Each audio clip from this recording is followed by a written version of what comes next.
नमस्कार. पाहूया आजच्या दिवसातील काही ठळक घडामोडी आपल्या शिवराज न्यूज या चॅनलवरती. पाहूया या बातमीचा सविस्तर वृत्तांत. पेन्शनधारकांच्या प्रलंबित प्रश्नावरून इचलकरंजीत अप्पर तहसीलदारांना निवेदन, थकीत मानधन देण्याची मागणी. इचलकरंजी शहर आणि परिसरातील वृद्ध, निराधार, विधवा आणि परित्यक्त्या महिलांच्या पेन्शनचे रखडलेले प्रश्न तातडीने सोडवावेत या मागणीसाठी इचलकरंजी वृद्ध, निराधार, विधवा, परित्यक्त्या संघटना लालबावटे यांच्या वतीने आज दिनांक 1 जुलै 2026 रोजी अप्पर तहसीलदार यांना देण्यात आले.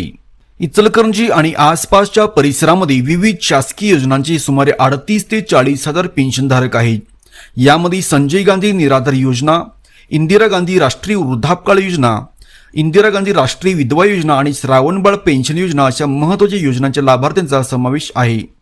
निवेदनात नमूद केल्यानुसार सरकारने अलीकडेच दिव्यांगांच्या पेन्शनमध्ये 1000 रुपयांची वाढ केली आहे. शासनाच्या या निर्णयाचे स्वागत होत असतानाच दुसरीकडे मात्र विधवा, परित्यक्त्या आणि वृद्ध, निराधार नागरिकांच्या पेन्शनमध्ये कोणतीही वाढ करण्यात आलेली नाही.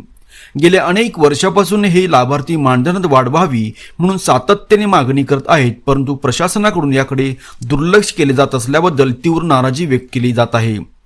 सध्या इचलकरंजी शहर व परिसरातील सुमारे 5 ते 6 हजार लोकांनी तांत्रिक अडचणीमुळे केल्या गेलेल्या काही महिन्यांपासून पेन्शन मिळाले नाही. काही लाभार्थ्यांनी आपले बँक खाते आणि आधार अपडेट करून बंद पडलेली पेन्शन पुन्हा सुरू करून घेतली. मात्र अद्यापही मोठ्या संख्येने असलेल्या उर्वरित पेन्शनधारकांना त्यांची थकीत पेन्शन मिळालेली नाही. अनेक महिने मानधन न मिळाल्यामुळे या गरीब आणि गरजू वृद्धांना तसेच महिलांना आपला उदरनिर्वाह चालवणे कठीण झाले आहे. यामुळे प्रशासनाने या तांत्रिक अडचणी तात्काळ दूर करून सर्व लाभार्थ्यांची थकीत पेन्शन त्यांच्या खात्यावर जमा करावी अशी आग्रही मागणी संघटनेच्या वतीने करण्यात आली आहे. यावेळी भरमा कांबळे, भाऊसू कसबे, उषा माळी, दादासू कांबळे, सदा मलापदे, धनंजय जाधव, कल्पना माळगे तसेच इतर सर्व पेन्शनधारक मोठ्या संख्येने उपस्थित होते. बघत राहा फक्त शिवराज न्यूज 20 सोबत. आज या ठिकाणी ज्येष्ठ नागरिक, श्रावणबाळ, विधवा, परित्यक्ता या लाभार्थींचा मोर्चा अप्पर तहसीलदार कार्यालयावर आणलेला आहे. या मोर्चा आणण्याच्या पाठीमागचा उद्देश, वेळोवेळी आम्ही या महाराष्ट्र सरकारकडे इथले अप्पर तहसीलदार असतील, संजय गांधीचे अव्वल कारकून असतील, यांना भेटून आम्ही अनेक वेळा निवेदनं दिलेले आहेत, चर्चा केलेल्या आहेत. मात्र इंदिरा गांधी लाभार्थींचं अनुदान 2-2 वर्ष झालं त्यांचं मंजूर झालं, मात्र 2 वर्षापासून त्या लोकांना पेन्शन मिळालेली नाही. तसेच संजय गांधी श्रावणबाळ योजनेतील लाभार्थींना KYC झालेलं नाही, आधार कार्ड अपडेट झालेलं नाही, या नावाखाली कुणाची 6 महिन्याची, 8 महिन्याची, 10 महिन्याची पेन्शन त्यांची थकीत आहे. ती पेन्शन त्यांना ताबडतोब मिळाली पाहिजे या सुद्धा मागण्या केल्या. ते थकीत पेन्शन सुद्धा सरकारनं अद्यापर्यंत दिलेलं नाही. दुसरं असं की आमची मागणी की जे संजय गांधी, श्रावणबाळ आणि इतर जे लाभार्थी आहेत त्या लाभार्थींना महिन्याला 2,500 रुपये पेन्शन महाराष्ट्र सरकारनं दिली पाहिजे. कारण का तर 1,500 मध्ये त्यांना जगता येत नाही. या वाढत्या महागाईमध्ये सगळ्याच वस्तूचे, अन्नपदार्थाचे दर वाढल्यामुळे लोकांना जीवन जगणं असह्य झालेलं आहे. म्हणून आमचं म्हणणं आहे की त्या लोकांना महिन्याला 2,500 रुपये पेन्शन मिळाली पाहिजे. त्यांचं थकीत अनुदान आहे, त्या अनुदान तातडीने त्या लोकांना मिळालं पाहिजे. तिसरी मागणी की जे इंदिरा गांधी विधवा लाभार्थी आहेत, या इचलकरंजी शहरामध्ये 294 विधवा लाभार्थी आहेत, त्यांचं 2 वर्षापासून त्या महिलांना अनुदान मिळालेलं नाही, म्हणजे त्यांची पेन्शन मिळाली नाही आतापर्यंत.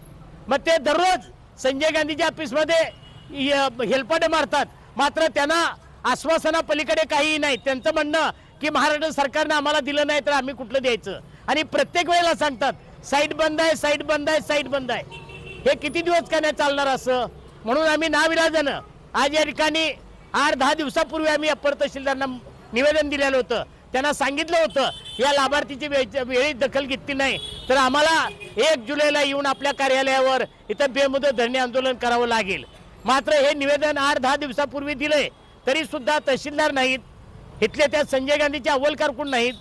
त्यांनी आत्ता काय नाही, इथं अव्वल कारकून आले, मात्र तहसीलदार सांगतात आम्ही ट्रेनिंगमध्ये आहे. मग या लोकांनी, गरिबांनी काय करायचं?